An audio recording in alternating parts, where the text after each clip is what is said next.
Shopping centres are usually busy places, with people moving constantly, and the worst thing being the prices of red capsicums or perhaps the occasional argument about parking. My least favourite part of shopping centres is the slow walking people, or those idiots that just stop while they're walking.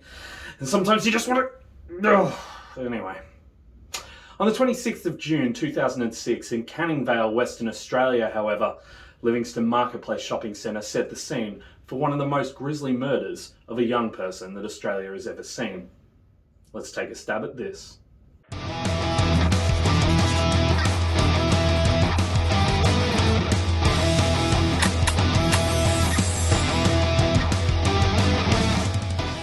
Hi mates, and welcome to Something About Murder. I'm Jay Something, and every week I report on true crime from here in Australia. If that sounds interesting to you, go ahead and shoot the like button with your trusty boomstick and stab that subscribe button until it bleeds. Make sure that you also punch the notification bell in the face so you can get notified every time we release a new video. Our videos are also available in audio form on Spotify or, whichever podcast platform is your favourite.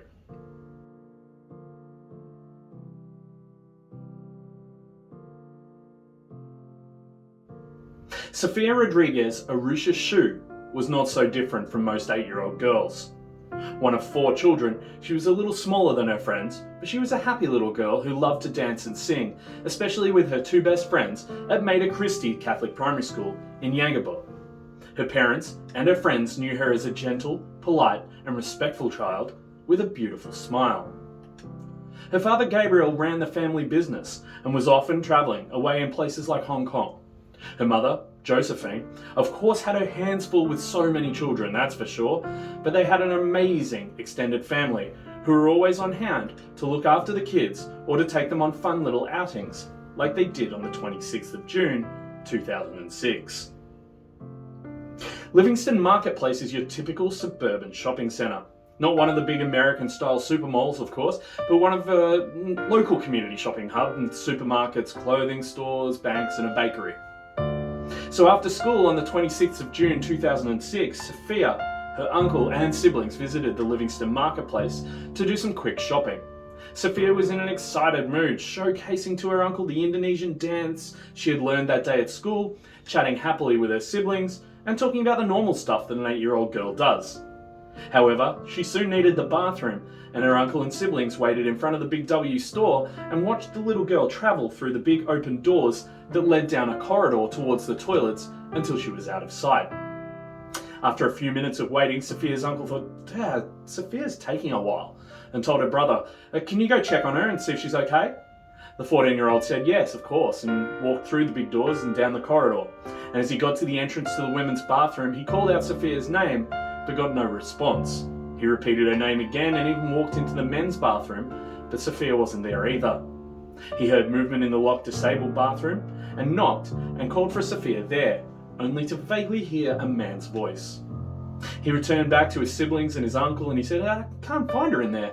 And so his uncle said that maybe they'd missed her coming out. Maybe she's gone into the Big W store. He and Sofia's sister went looking for her in that store, as Sofia's brother stayed at the doors to the bathroom corridor, just in case.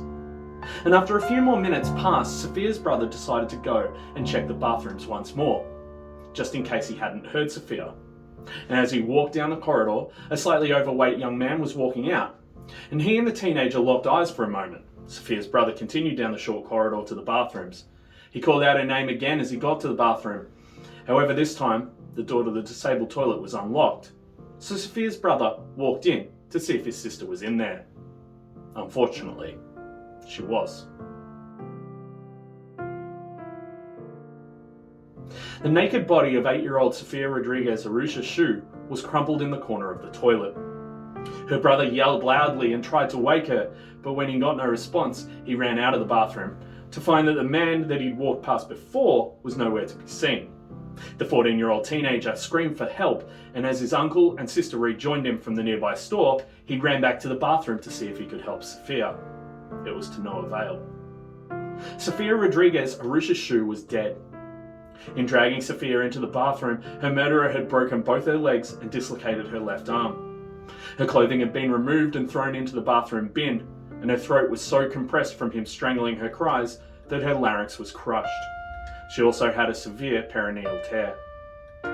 Only 10 minutes had passed between the time Sofia walked down the corridor to the toilets and when her brother found her, but in that time Sofia had been grabbed, dragged into the bathroom, strangled, sexually assaulted, and left dead on the floor. Police were called and the Livingston Centre was immediately locked down and declared a crime scene, before a full-scale search of the surrounding area was undertaken. The man that Sofia's brother had seen walking from the bathroom could not be found. However, the police knew of a few potential suspects in the local area. One such suspect was Dante Wyndham Arthurs. Dante Wyndham Arthurs was a 21-year-old man with Asperger's syndrome who worked as a fruit and vegetable packer at the Livingston Marketplace fruit and vegetable store. He was working on that day and had recently finished his shift. He was also well known to local police. Why?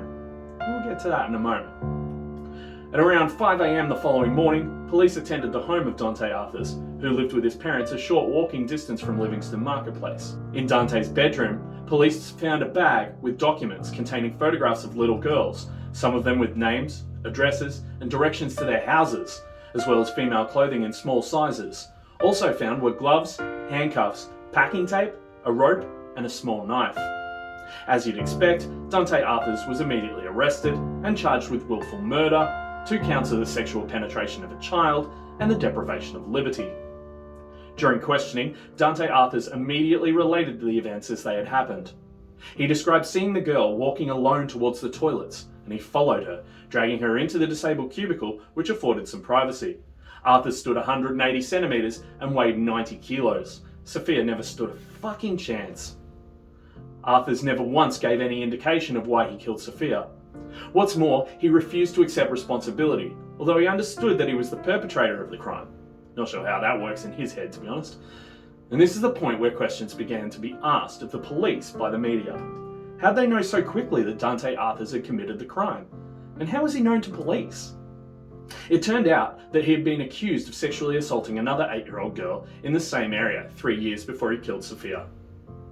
Arthurs was actually taken into custody for this incident, but the charges were dropped due to a lack of evidence and improper interviewing practices on the part of the police. Police later admitted that they had not forensically tested Dante Arthurs' clothing. After Dante Arthurs' arrest for the murder of Sofia Rodriguez, police finally tested that clothing, and of course his shorts were found to have the blood of the earlier victim on them. The police were forced to apologise for these oversights in following years. What the fuck? There's more. Dante Arthurs was actually born in the UK and moved over to Australia with his family in 2002. This was despite the fact he was a person of interest in the English county of Surrey over another incident involving a young child. Arthurs was never charged for this crime, but was expected to take part in a police lineup. And incredibly, before the police lineup was scheduled to take place, Arthurs was allowed to leave the country and emigrate to Australia with his family. What the fuck? Number 2. 9 months later, after extensive psychological evaluations and several months of negotiation between prosecutors, police, and defence counsel, Dante Wyndham Arthurs entered a plea of not guilty to the charges of willful murder, sexual penetration of a child, and unlawful detention. He was remanded to custody on the 7th of March 2007. Due to the extensive media coverage and the heinous nature of the crime, Chief Justice Wayne Martin ruled that it would be impossible for a truly objective jury to be sworn in, and it was declared on the 31st of July 2007 that the defendant would be given a bench trial. Discussions between the Department of Public Prosecutions and Arthur's own defence lawyers continued throughout August, resulting in an agreement that would see the man plead to the lesser offence of murder, as it was determined that it could not be proven that he held the intent to support the charge of willful murder. Eventually, the 2 charges of sexual penetration of a child were also withdrawn, as there was not enough evidentiary support to prove the rape had occurred before the child's death. In fact, given the way Arthurs treated Sofia, it's incredibly likely that sexual assault happened after he had strangled Sofia to death. Sofia's family did not attend the trial, instead some family friends and their priest attended. Over a year after the tragic death of Sofia Rodriguez-Urrutia Shu, on the 7th of November 2007, her killer was sentenced to life in prison. This included a non-parole period of 13 years.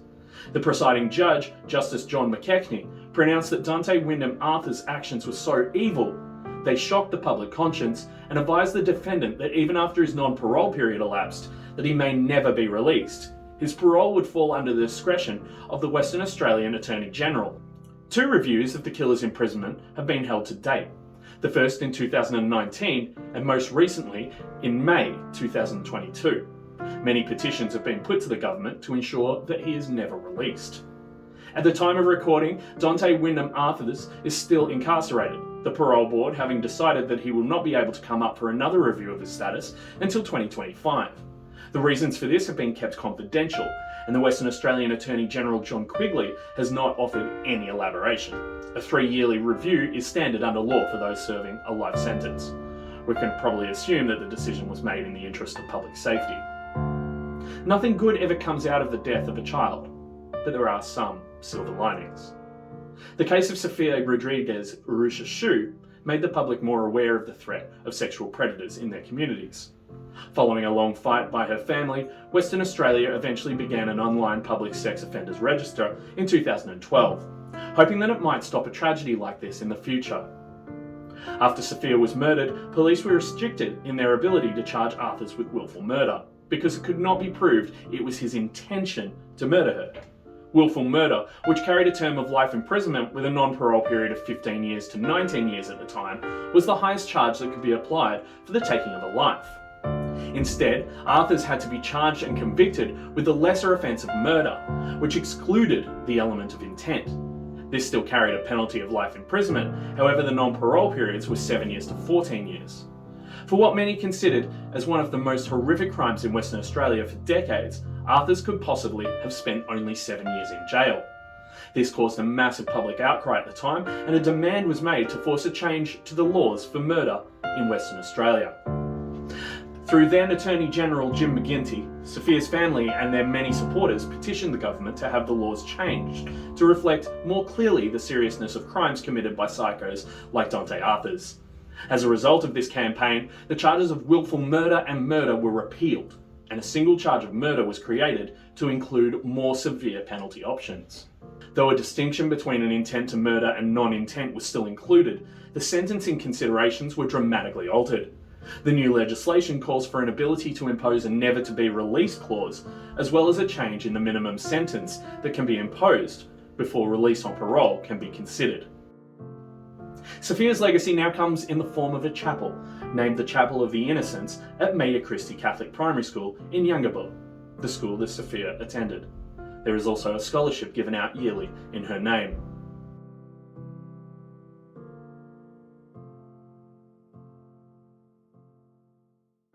Thanks for your time today. I really appreciate you watching the whole video. Join me next week as we trawl through another episode in the true crime history of Australia. If you've enjoyed this video, once again, please go ahead and shoot the like button with your trusty broomstick and stab that subscribe button until it bleeds. Make sure that you also punch the notification bell in the face so you can get notified every time we release a new video. Stay safe out there.